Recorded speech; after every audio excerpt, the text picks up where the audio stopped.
Greetings. In this short video, I'm going to give you an introduction to graph theory. Uh, the subject was inspired by the so-called Königsberg bridge problem. And Königsberg is present-day Kaliningrad. It is on the border of Russia and Poland. And a river by the name Pregel River goes through the city, and it looks like this. It branches off, and then again it branches off there. This A is a landmass about here, and below here, denoted by D, is also landmass. We have an island formed by the river, and we have another landmass C. So A, B, C, D are lands, and the blue one is the river. And there are two bridges that's joining the land A and the island B. Two more bridges in red color, they join the land B and the island B, and this bridge joins A and C, connects A and C. This bridge across the river connects D and C, and C and B is connected by this bridge. So in this picture, the red ones are bridges. These are bridges. And as you can count, there are 7 bridges here. 1, 2, 3, 4, 5, 6, 7 bridges. That's why this is called Königsberg bridge problem. What is the problem? The problem was asked is the following. Is it possible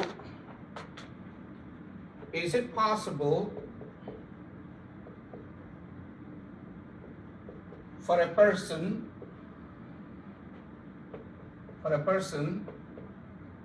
to take a walk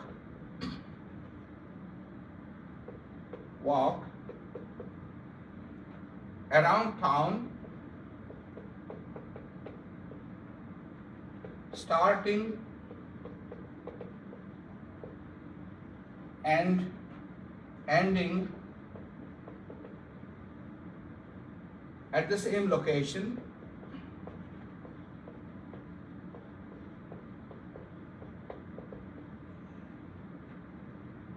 and crossing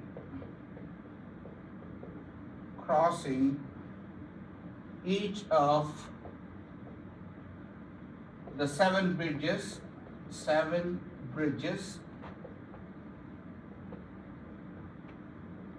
exactly once.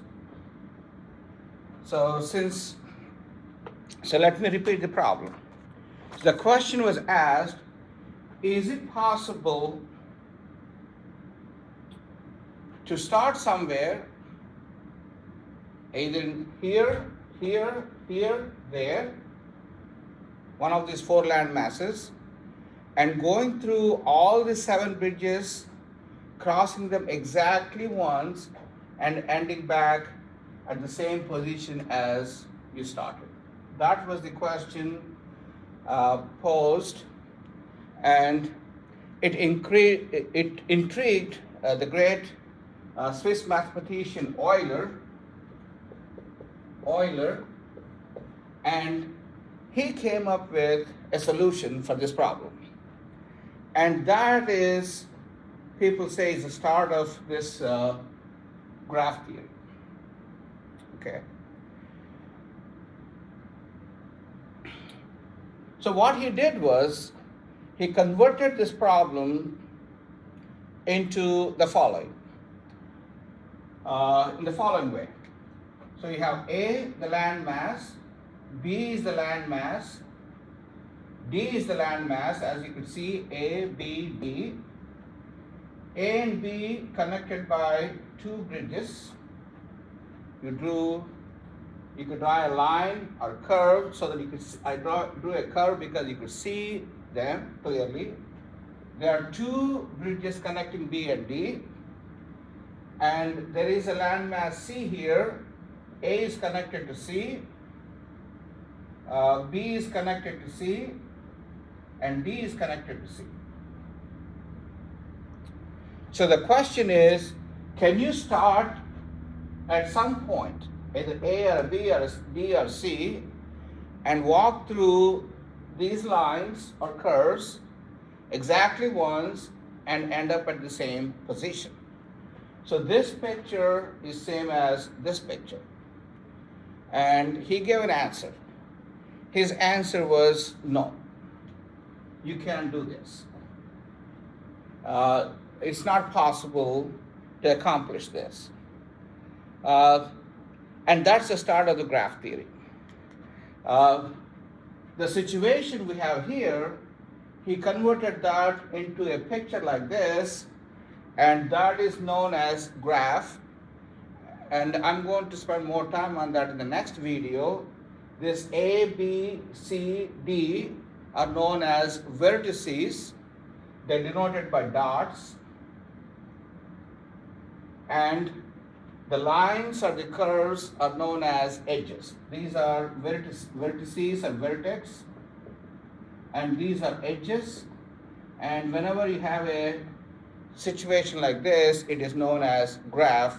We'll talk more about it in the next video. Let me pose another problem too. The next problem is the following. I'm going to erase this a little bit and write down the next problem. Prove that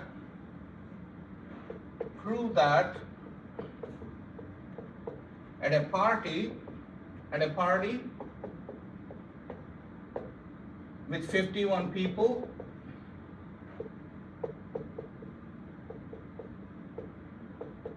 there is always a person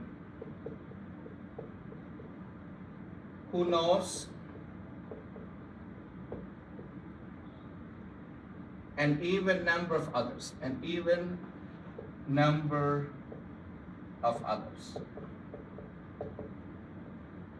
This is a definitive statement, and the statement is, if you have a gathering at a party consisting of 51 people, there's always one person among those 51 people who knows an even number of others. Can we prove it? Seemingly unrelated problem is related to the so-called graph theory. So here it's a definitive statement. Here, answer to this Konigsberg bridge problem is no. And we're going to talk about the results that are required to answer these two, to prove the statement, to answer this question. Okay? Thank you very much.